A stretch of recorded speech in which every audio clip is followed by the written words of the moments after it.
Okay, so today we're gonna work on something a little bit different. We'll try to make something happen that's a little bit more moving. I don't know if you can see, but the red cable is taking the output from the dual slope generator into its clock of the DKB sequencer. It's a 4-lane sequencer. I'm going to use the 4 lanes to animate the synth voice. I'm taking a sort of moderate tempo clock into the DKB, but I also take a little bit of that clock elsewhere. For now, let's focus on the Sound of Storm Tide flanger, because it's going to be our main sort of voice. See, there's still sort of nothing going on, but the moment I plug the A lane from the DKB, it's running at the speed of this clock here into the input. And then from there, I will also take a B lane into the VC tune of the flanger. And now let's try to hear what's going on.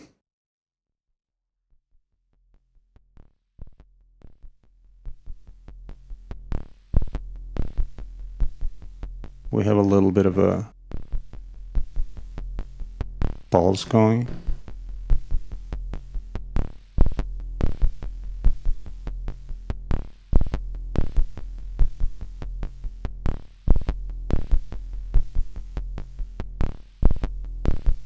We have a little bit of a pulse going, and also sort of liking the groove already.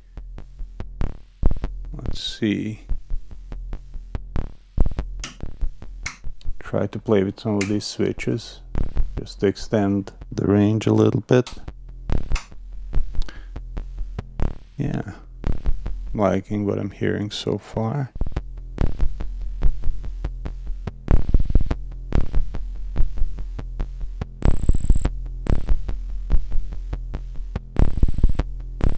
But as you can hear, it's pretty monotonous.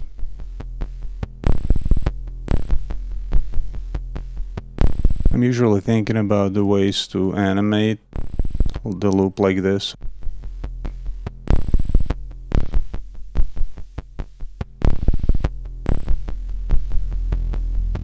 Oh, there's some bass.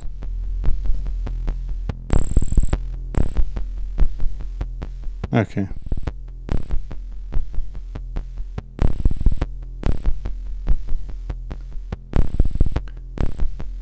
So one of the ways to do that would be to work on a second sequencer,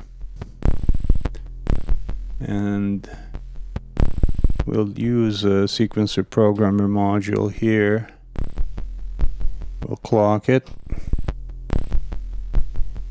See, it has 8 steps, but to sort of make things more fun, let's try the 7-step sequence and take its row A output, CV output, into 1 volt per octave input here, another one of the flanger.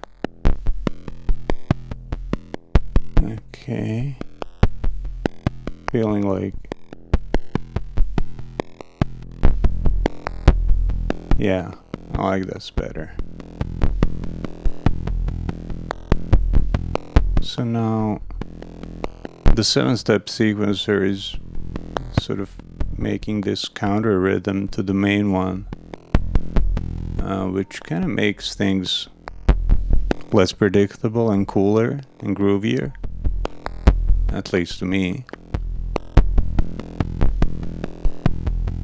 Okay, So now that I have this going, I'm usually thinking maybe about adding a little bit of filtering.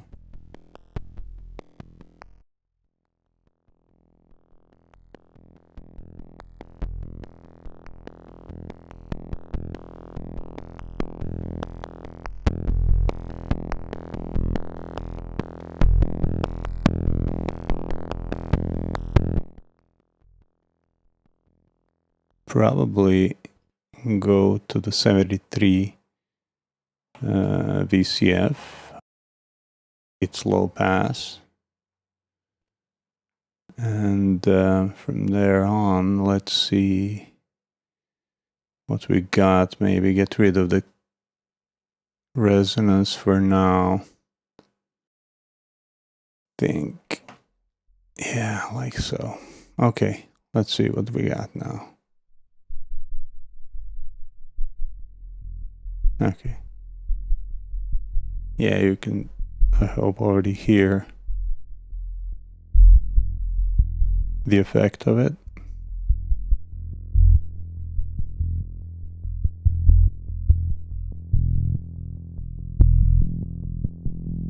There's a lot of sub.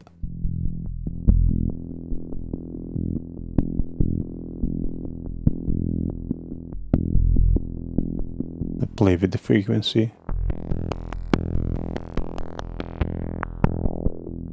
Just to get a whole sweeping range.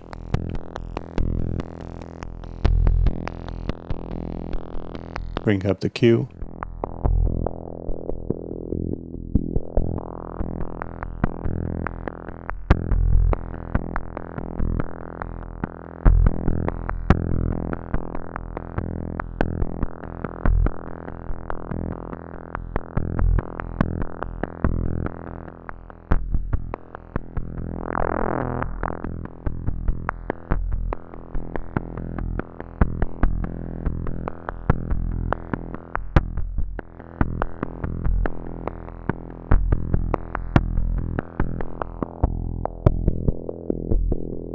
So now I will lower the frequency of the filter. And I'm thinking what else I can do to maybe get some more dynamic.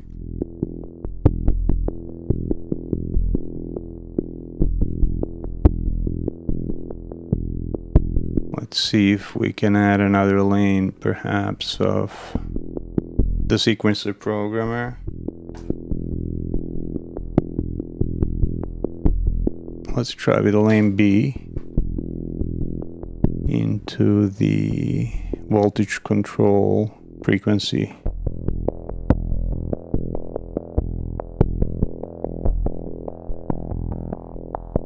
I'll exaggerate it a little bit.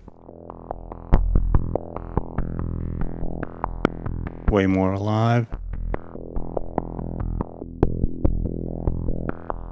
Open a filter a little bit.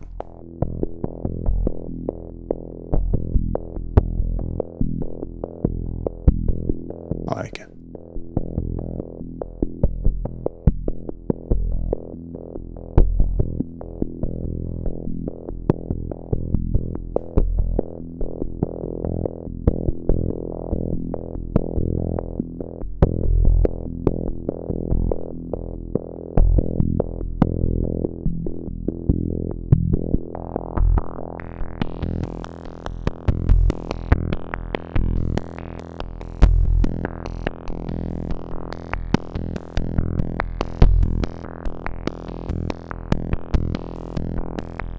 Okay.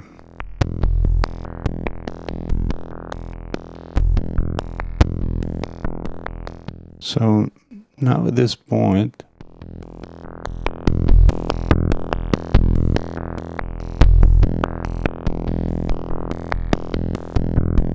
I'd like to add another track to the stereo mix. But before I do that, I'm thinking about maybe just adding a little more interest.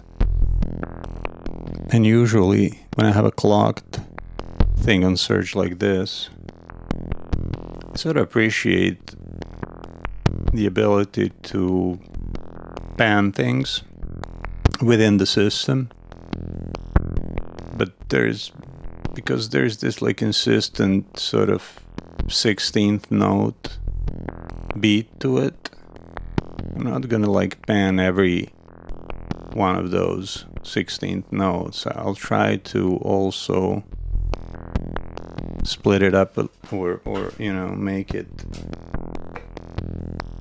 less obvious and expected. So I'll take an output from the clock to a divider, and then let's see, 7, 8, let's take a 5, divide by 5.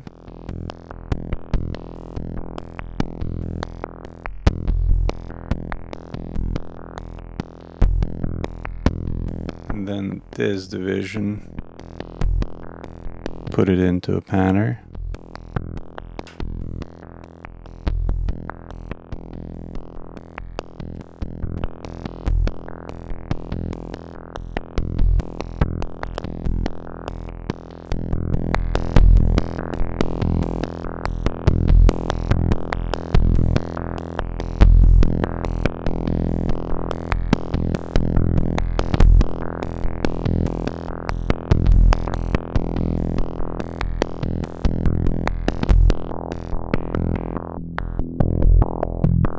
Lower it a little bit, close the filter.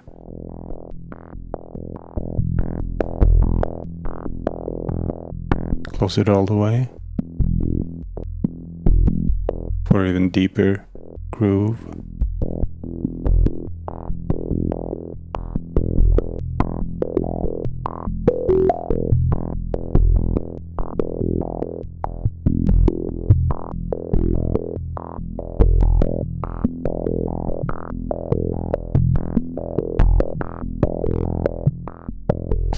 As I said, I would like to add to this sort of insistent regular pace and pulse of this groove. I would seek something a little bit higher in register and probably random, or something with the sort of sidetrack with a random feel to it. Most likely higher in the spectrum than what we already have.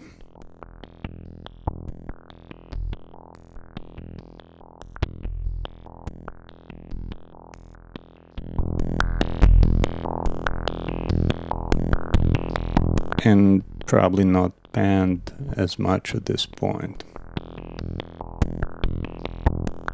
So because we're using almost traditional bass line as the basis of this groove,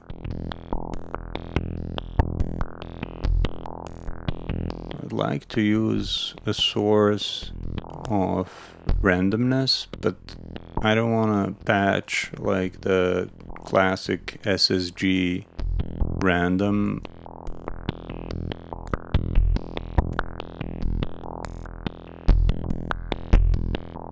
I'd like to patch something a little bit different today. Maybe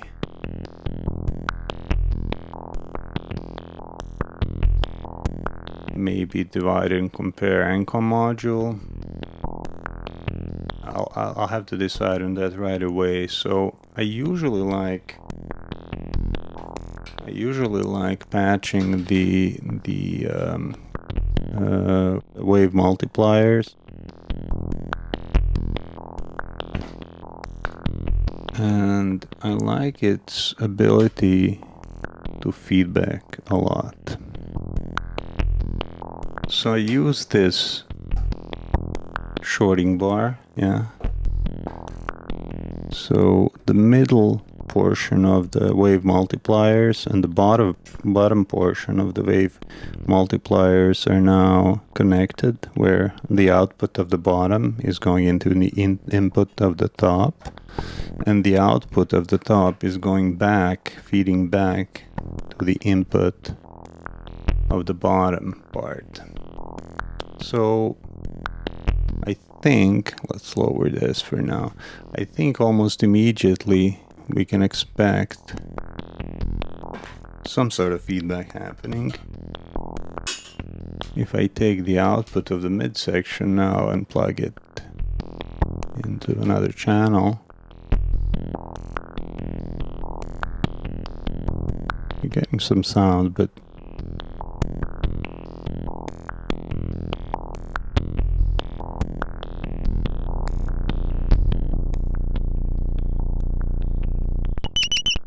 there we go.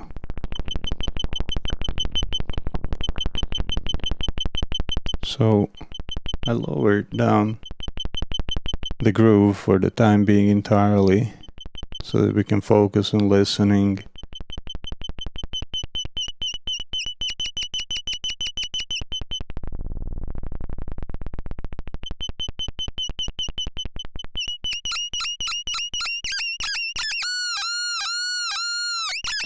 So you can hear how unstable the Wave Multiplier's module is.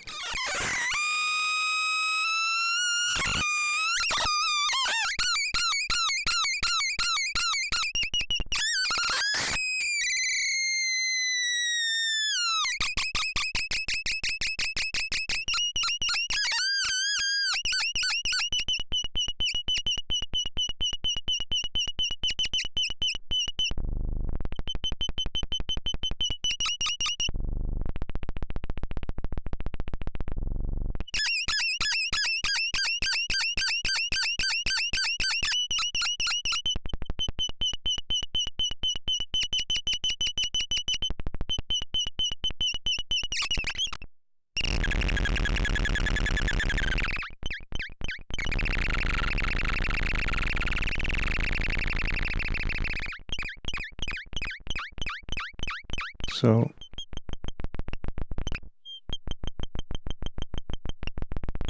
I usually like to filter it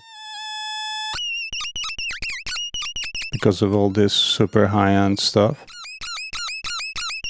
It's almost like birds, crazy birds.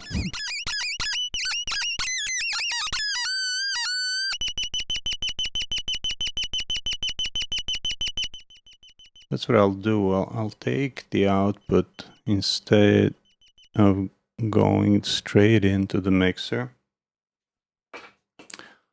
I'll use the variable Q filter, the band.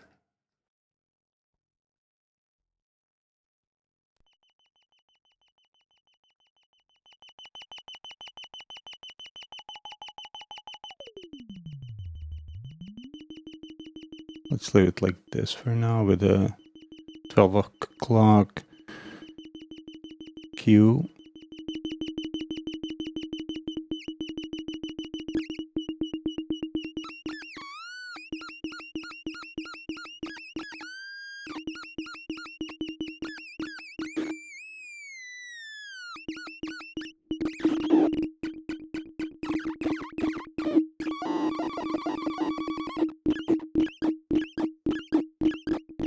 So obviously I don't want to use my hands to turn these knobs.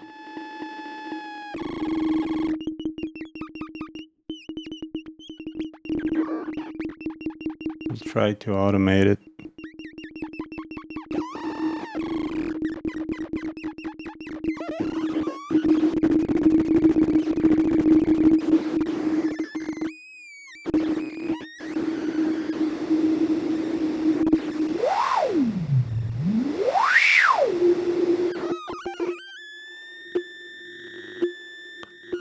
So to automate it, I kind of like this, how unstable this is. It almost like creates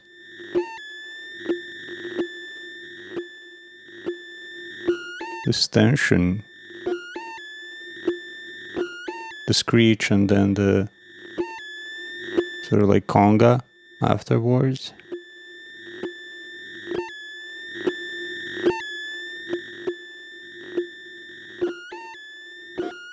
but almost too predictable again.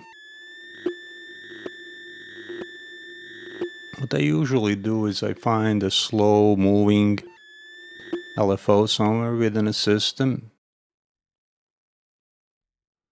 I need something so slow. Maybe NTO can go all the way down. Let's hear it.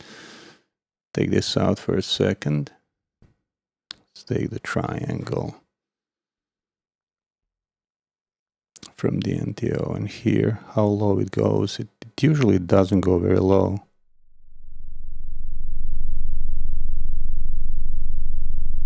Yeah, I don't think this is going to be good. I don't think it's low enough. Even if I go all the way low. No. So we need something else. Let's see. I think we could use this guy here. The slopes, the rightmost slope of the SSG and dual slopes, carnivore module. I'll stop this one. We're looking at the right one with a very slow pulse. Try to make even slower. Let's hear how that sounds. Probably not going to be able to hear anything because this really is LFO rate.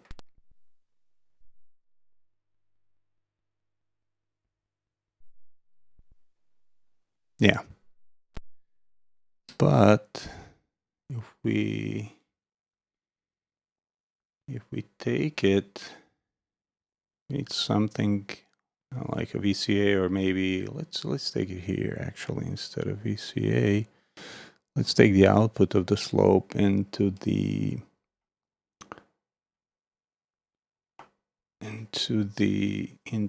dual processor, and let's take it all the way up. And then it's on. Let's take the output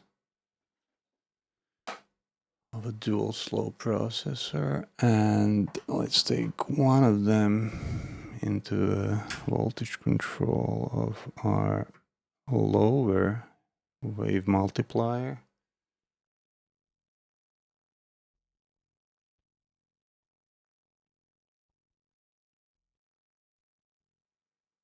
And also copy that same output into the upper side of the wave multiplier. And then let's lower this so it doesn't kill us. So let's try now to see what we've got. So technically we should be getting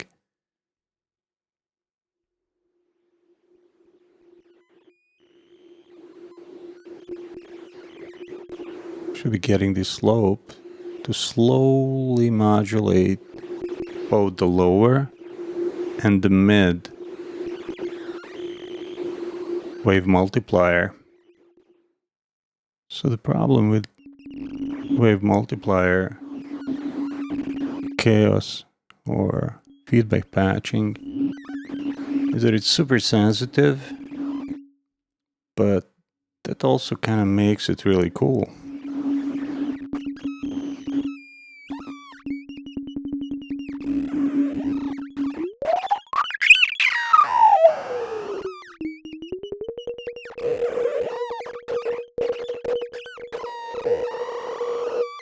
Yeah.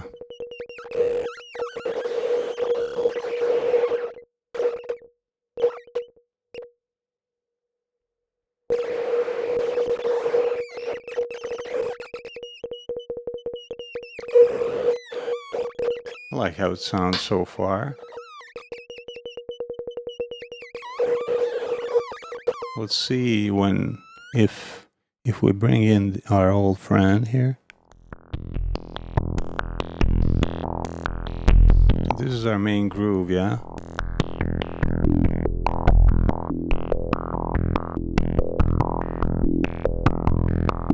And let's bring in the unstable little wave multiplier.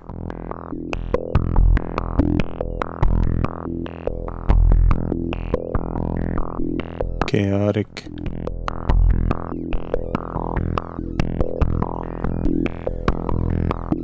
side of the patch.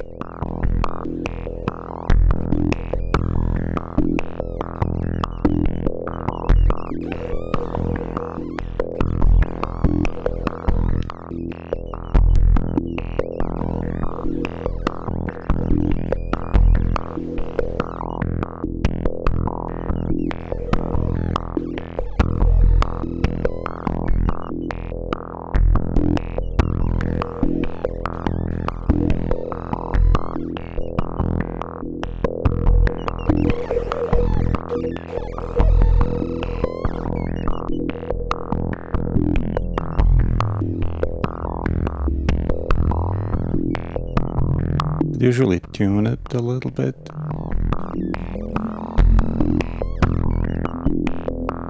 By ear, of course.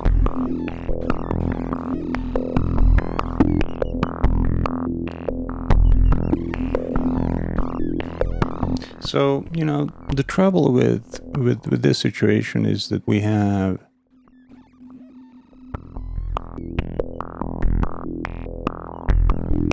two busy grooves. And when this is happening, I usually like to sort of do something so they're not stepping all over one another.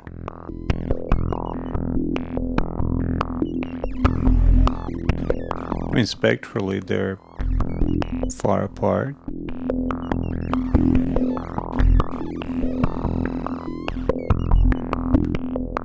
Could work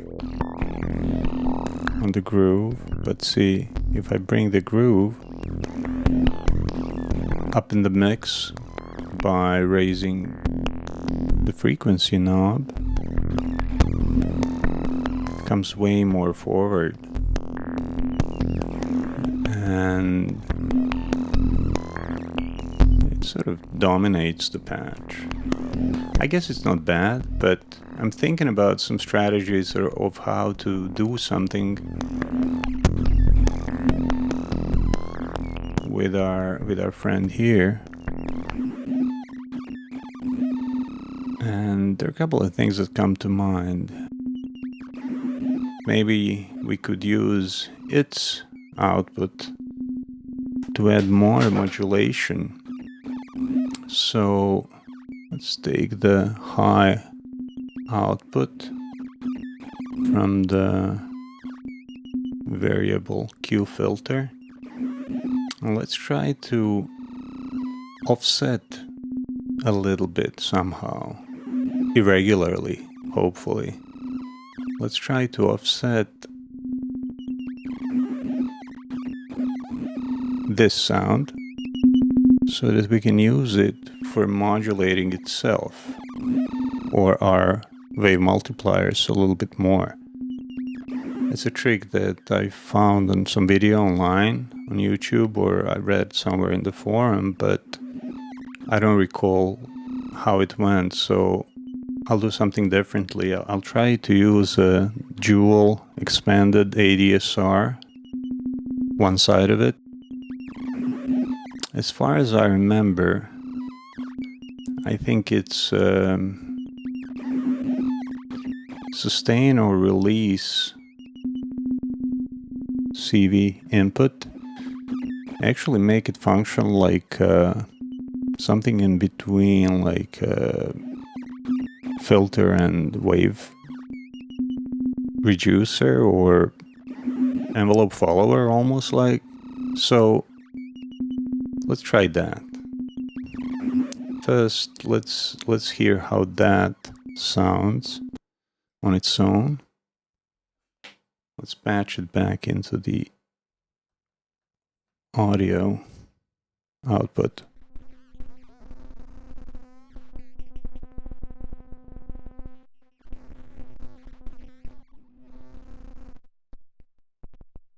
There we go.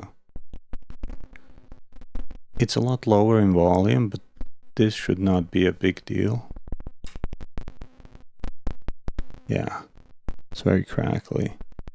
So basically I'm using the So there is a hold, there is attack, decay, sustain, input, voltage control input for sustain, and I'm trying with the audio going through from the wave multipliers, going through the variable Q, and then taking variable Q's high output into the sustain voltage control input of our dual extended ADSR, and I'm using it like a filter almost, or envelope follower, in which I've lost most of the tonal information, but I retained sort of the plosive percussiveness of it. Okay, let's plug that out. I like the idea of using that as a additional modulation source. And if you remember, we used a dual processor. We used but only one input so far from the slopes, going really slowly.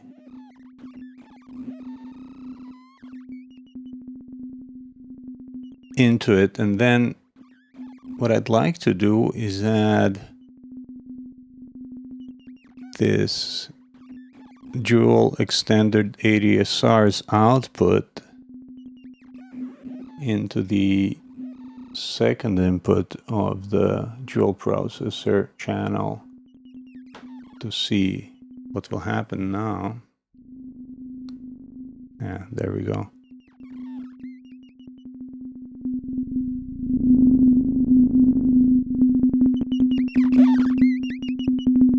It's almost like some ratchets have been added.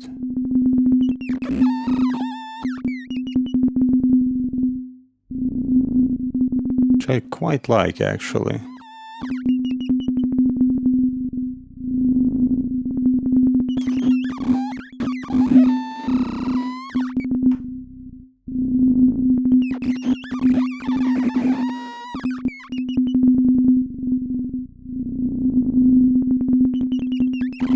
I'll fiddle with it, edit a little bit more.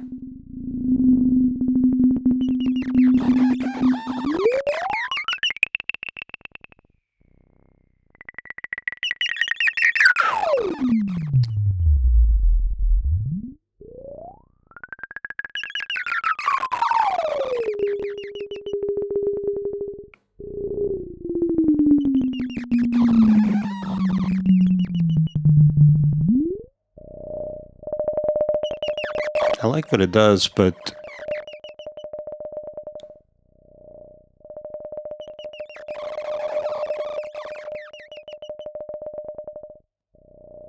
maybe I will not do it like this. Let's try to take the output into the inverter. Sorry, this is annoying. And then from the inverter,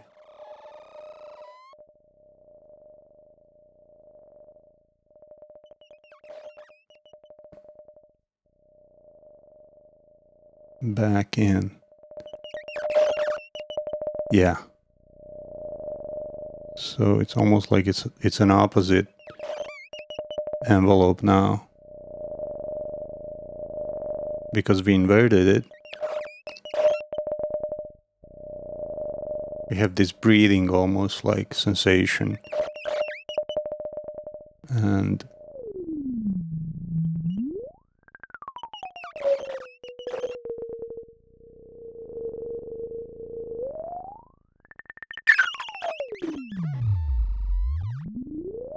yeah, we can use this for sure. So let's add our groove back in.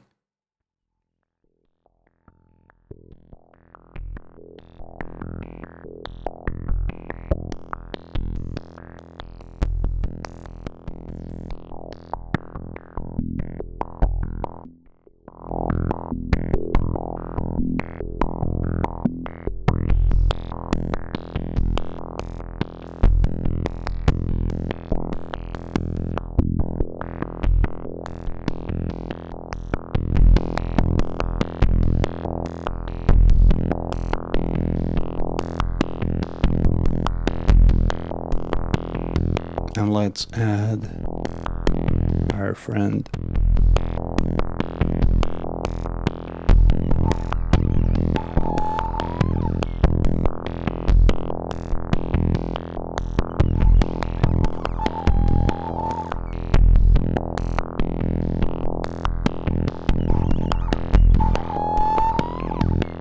Let's not overdo it.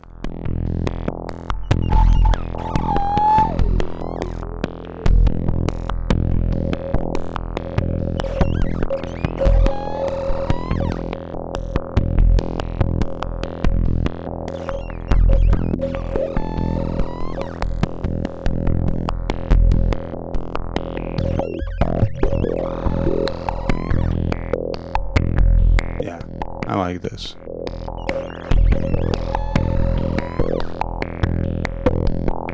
So at this point, I'd usually play with, I would seek more separation between the two sounds. And one of the ways to do that is to use a different tempo panning of the sound B.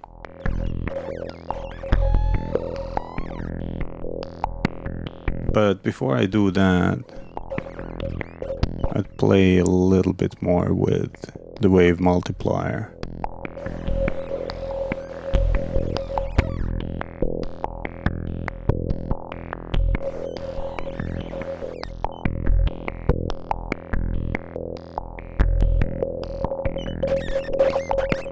Looking for the sort of sweet spot.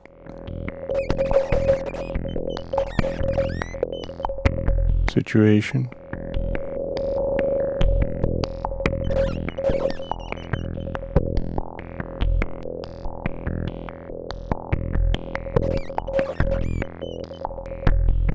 I usually tend to destroy things at this point. And then, you know, I forget about where I was. So.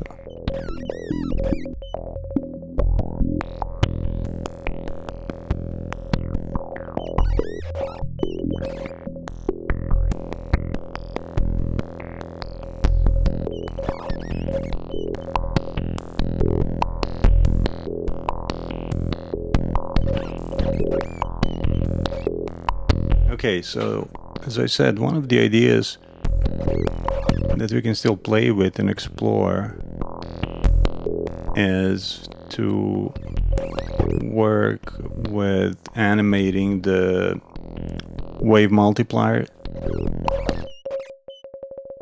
lane or track. The way we can do that is we can obviously introduce something that's common.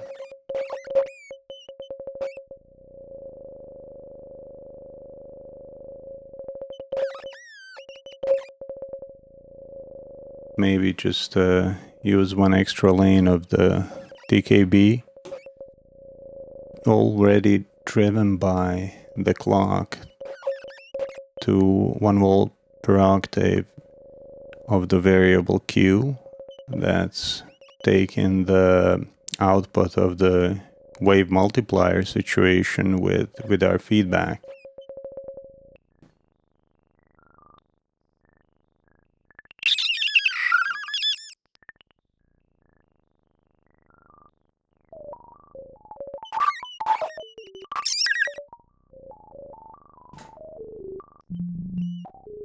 Probably take the lower one with the attenuator knob.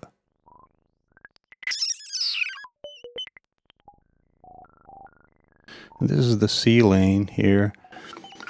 So what I'll do is I play around a little bit with the sequencer itself.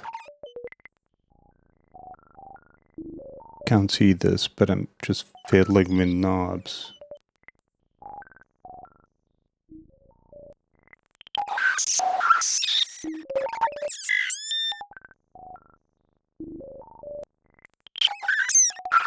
Yeah. Let's add another track.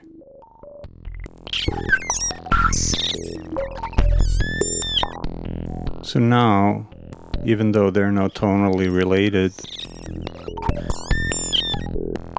they're sharing the same groove.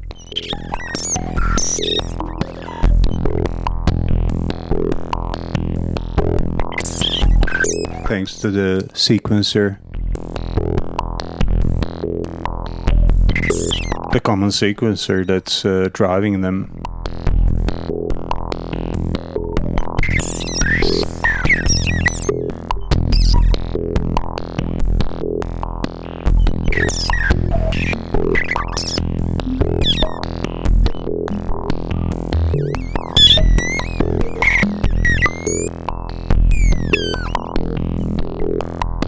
So at this point, I'm liking what I'm hearing, but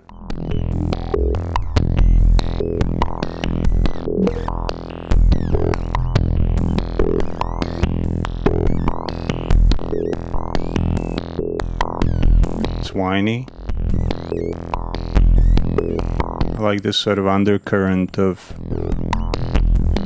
counter bass line almost.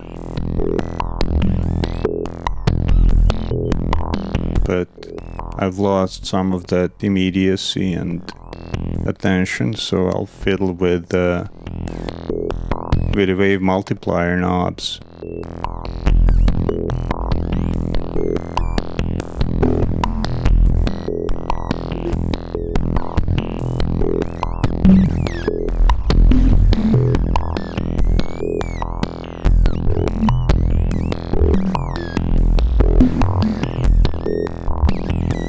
So the cool thing about having non-random but sort of organic random-like situation that comes from the Wave Multiplier thanks to the feedback patch that initiated it is that it's almost like an organism that's moving, and you can feel it.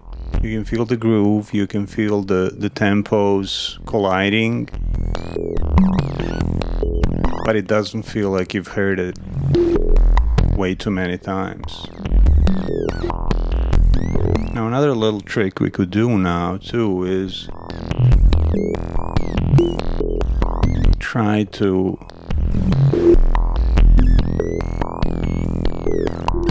play with panning to our friend here.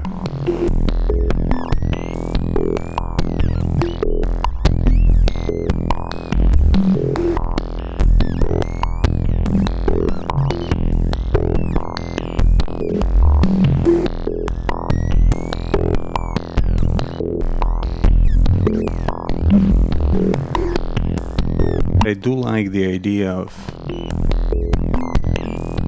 the two lines not playing at the same side.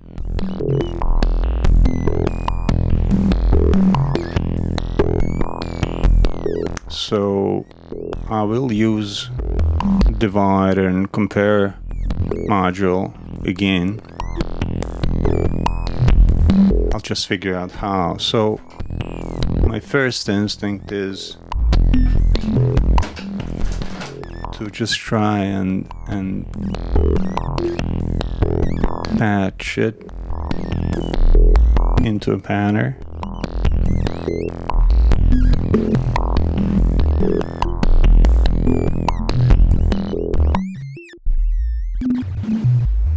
Let's see if we like this divided by 7. Clock division. Not particularly, I don't think.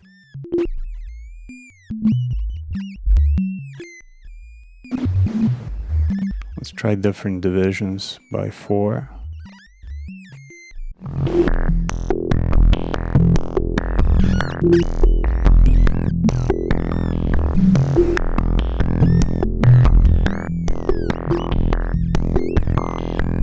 Bring back the pan once again, divided by 3. Yeah, here we go.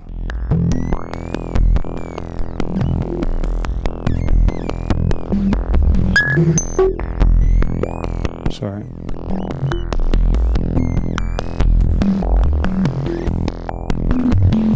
Let's fiddle with Wave Multipliers.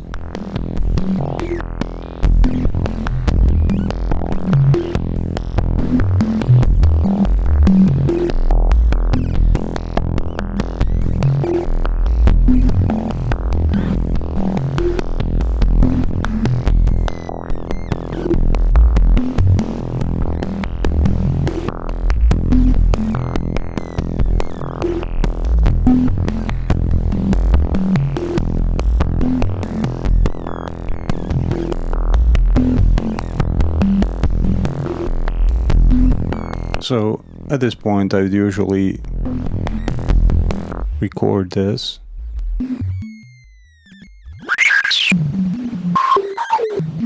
As a separate track. Probably sweep the whole range and then use it.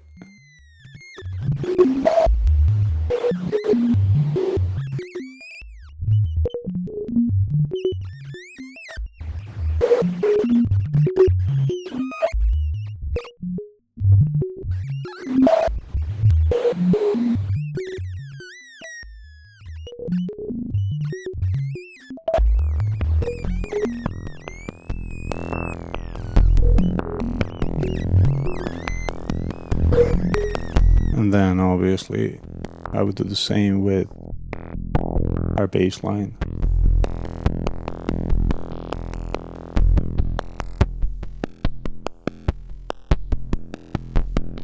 Would play with the SOST some more, just to explore the whole range, because this module is crazy good. You can play with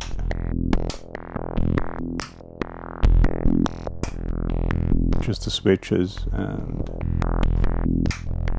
they do make a difference.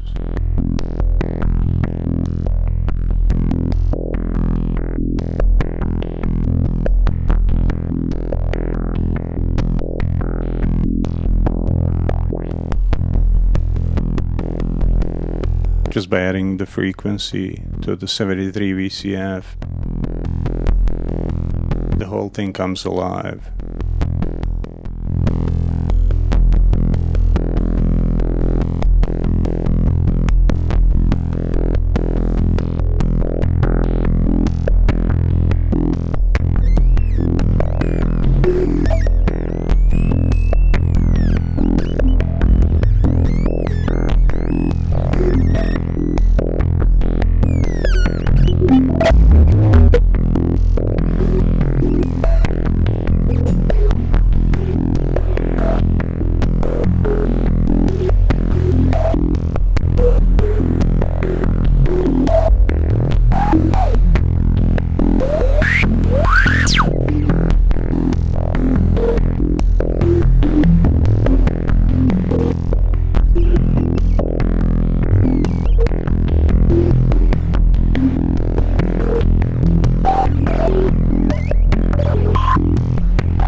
Okay.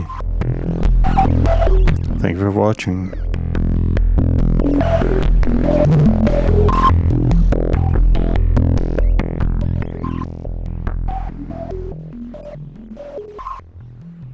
Oh, before I go, let's take this thing to another speed level or two.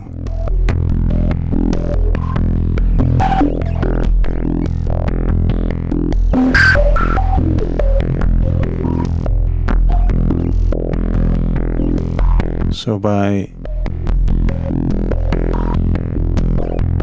playing with our tempo,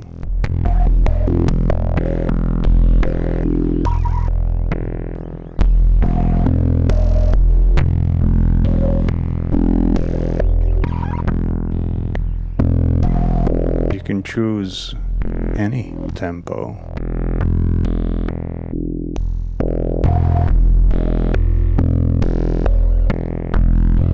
You can really slow it down.